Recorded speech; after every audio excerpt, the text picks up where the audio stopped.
Primeiro ponto é, você não pode amar mais doces do que você ama a sua saúde, né? Primeiro por uma questão de virtude, porque você não conseguir dizer não para um doce, você vai conseguir dizer não para quê? Né? Como é que você vai conseguir controlar outros impulsos se você não sabe dizer não para um doce, se você não sabe dizer não para uma batatinha, entende? Então a gente precisa muito, urgente, fortalecer essa virtude, né? Então é resistir, né? Nem que seja para encarar como penitência, se for uma coisa que realmente te domina, assim, te faz tanta falta. Então fazer penitência, fazer abstinência. E eu dei algumas dicas, né, sobre consumo de doce, alguns stories aí atrás. Você pode exercitar aquilo ali que eu falei. E pra você começar a perder peso, você precisa começar mudando a sua mentalidade em relação à comida, né? Então você não vai consumir nada de ultraprocessado, nada de farinha branca, nada de açúcar. É uma alimentação baseada em comida de verdade, com um teor bem controlado e baixo de carboidrato. Você tem basicamente 5 formas de lidar com o doce. A primeira é comendo o doce que você quer, na quantidade que você quer, e assumindo as consequências disso. A segunda forma é gerenciando quantidade. Ao invés de comer uma barra, você come um pedacinho. A terceira forma é substituir por opções não necessariamente menos calóricas, mas mais saudáveis. Tipo um docinho fit, algum preparo, uma tortinha de banana e tudo mais. Não necessariamente vai ter menos caloria, mas a qualidade vai ser superior. A quarta opção seria você trocar por frutas, né? Enfim, que seria uma opção mais saudável, geralmente menos calórica. E a quinta opção é a abstinência, é não comer e ponto, entendeu? E aí existem algumas outras ferramentas que podem te ajudar a lidar com essa vontade, que é investir nos sabores amargos e azedos. Então, limão, maracujá, comer um maracujá de colher, tomar uma água com limão espremido, tomar chás amargos, como chá de boldo. Tudo isso ajuda a lidar também com a vontade de... Só pra fechar, porque algumas pessoas podem se perguntar, o que vai acontecer com esse embrião, uma vez que, né, morreu o embrião, né, aquela alma ali, vai pro limbo.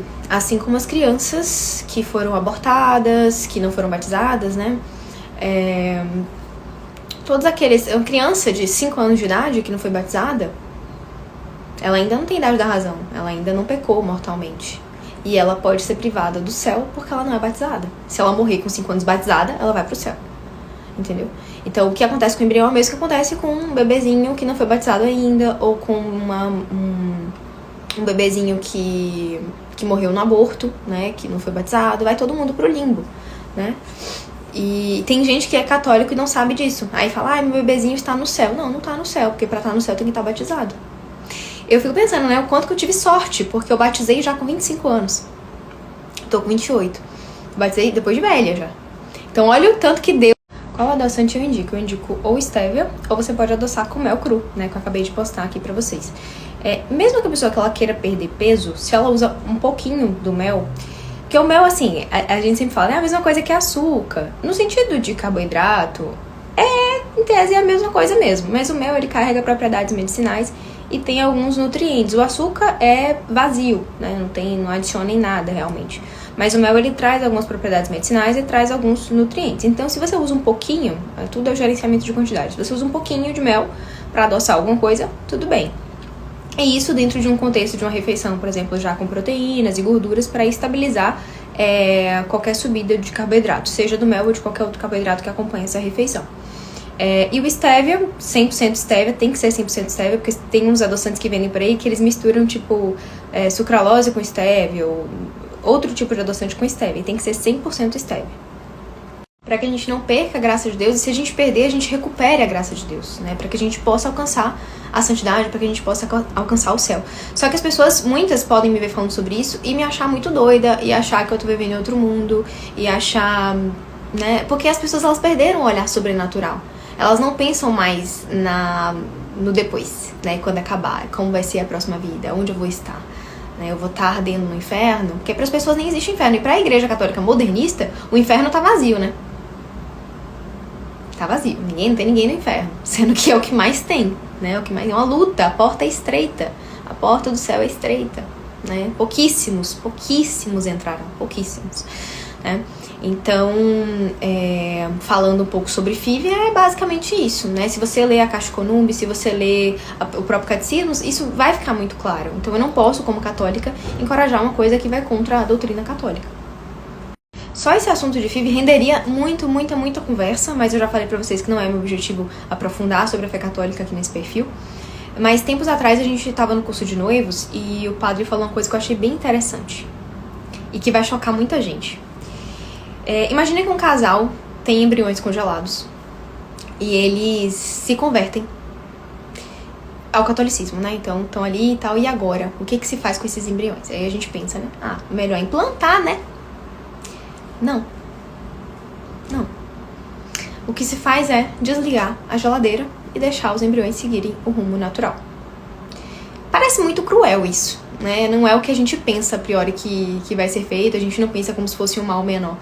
Mas a doutrina, ela não tem relativização, entendeu? Olha a profundidade disso. Seria muito bom que se conseguisse batizar os embriões, mas é muito, imagina, uma gotícula de água que cai ali para batizar o embrião.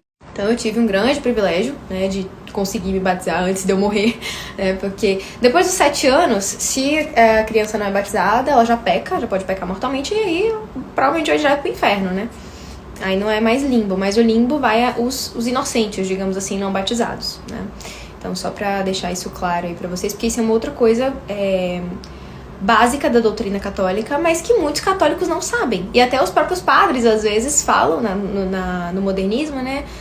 Perdeu, o bebezinho foi pro céu. Talvez seja uma forma um pouco mais romântica, mais suave, mais delicada, né? De tratar a situação, mas não é uma verdade, né? Bom, eu vou falar um pouco sobre isso, porque tem muita gente nova chegando aqui no meu perfil que não me conhece, não sabe quem eu sou, não sabe a minha religião, enfim. E eu sou católica tradicionalista, tá?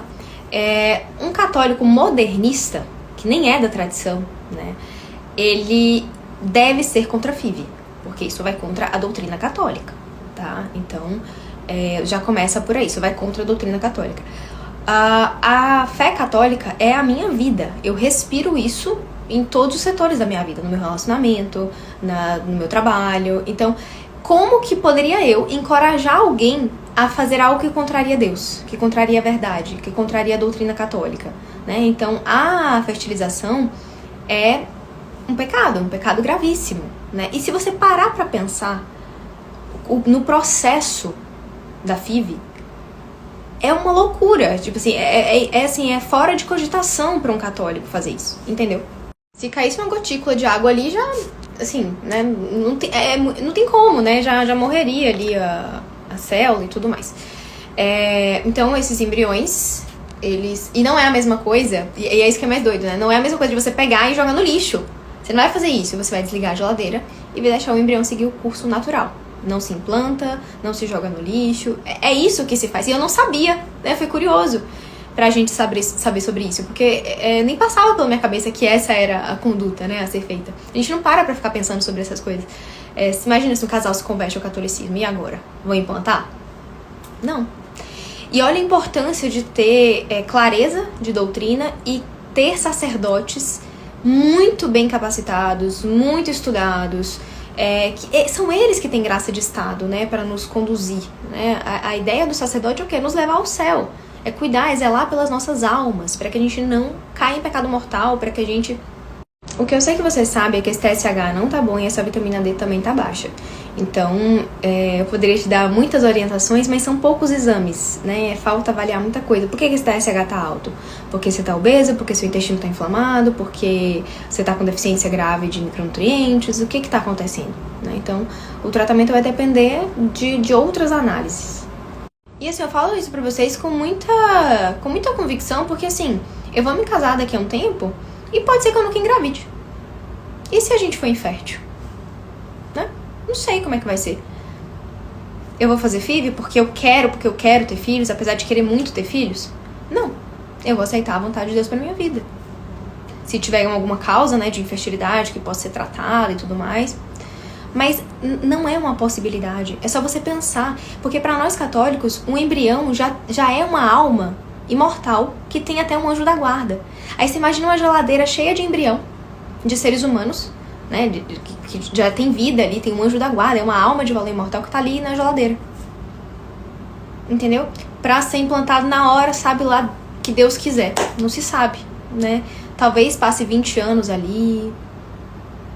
Já pensou?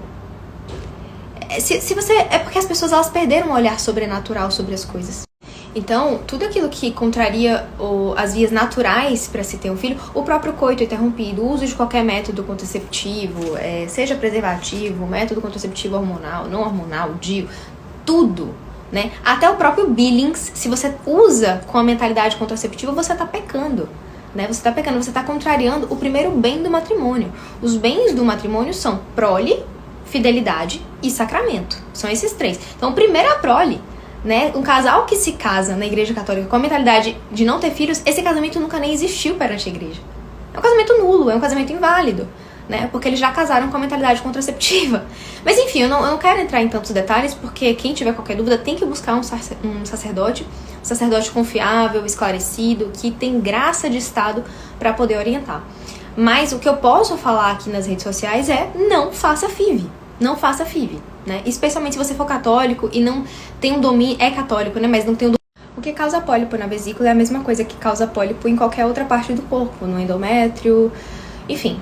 Ontem eu atendi uma paciente que ela tinha, além da esclerose múltipla, ela tinha lipomas, né, na pele que foram retirados, ela tinha nódulo na tireoide, ela tinha nódulo na mama, ela tinha pólipo na vesícula, ela tinha um angiomiolipoma no rim, ela tinha nódulo no fígado. Ou seja, é aquela paciente que você não tem dúvidas. Ela falou pra mim, ela tem um microadenoma de hipófise. Ela falou pra mim: doutora, eu não aguento mais tirar nódulos no meu corpo e descobrir nódulos no meu corpo. Isso é clássico de deficiência de iodo. Muito clássico, né? Tanto que a gente já começou a reposição. Então, a falta do iodo faz muita formação de tumores benignos, malignos. E o estresse oxidativo e excesso de insulina. Esses três, assim, né, o resultado desses três, da falta de iodo, do excesso de estresse oxidativo e excesso de insulina, resulta em formação de tumores e pólipos, com um teor bem controlado e baixo de carboidrato. Então, por exemplo, no café da manhã você vai comer, sei lá, 3 ovos com tomatinho e orégano e café sem açúcar, um chá e uma porção de fruta baixa em carboidrato. Vai comer banana? Não, vai comer mamão, vai comer morango, vai comer tangerina, vai comer kiwi, vai comer melão. No almoço, você até pode comer arroz e feijão, tá? É possível encaixar, mas você vai emagrecer mais devagar. Pra você emagrecer mais rápido, ou você come só carne no almoço, que é um alimento extremamente nutritivo, tá? Ou você associa essa carne com legumes cozidos, uma abóbora, enfim, uma abobrinha, chuchu. E aí, de sobremesa, nada, né? Água com limão. E à tarde você vai fazer um lanchinho, tipo o que você fez no café da manhã, uns ovinhos de codorna cozidos com um pedacinho de queijo, um tomatinho cereja, um patê caseiro de frango, né, come ali de colher. Você pode fazer um omelete. E à noite você pode usar o magnésio glicina ou magnésio bisglicinato, por exemplo, né, que é o mais clássico, que é pau para toda obra. Pode usar o citrato também, que ajuda muito o intestino preso.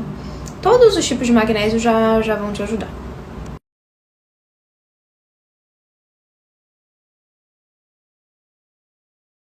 E à noite você pode repetir o almoço, você pode fazer uma sopa de legumes com carne ou frango.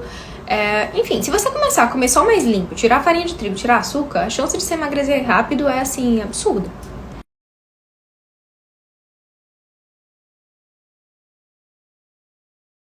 Bom, como namorados isso é impossível, né? Porque a gente só pode fazer viagens de lugares próximos e tudo mais, a gente tem as limitações, né?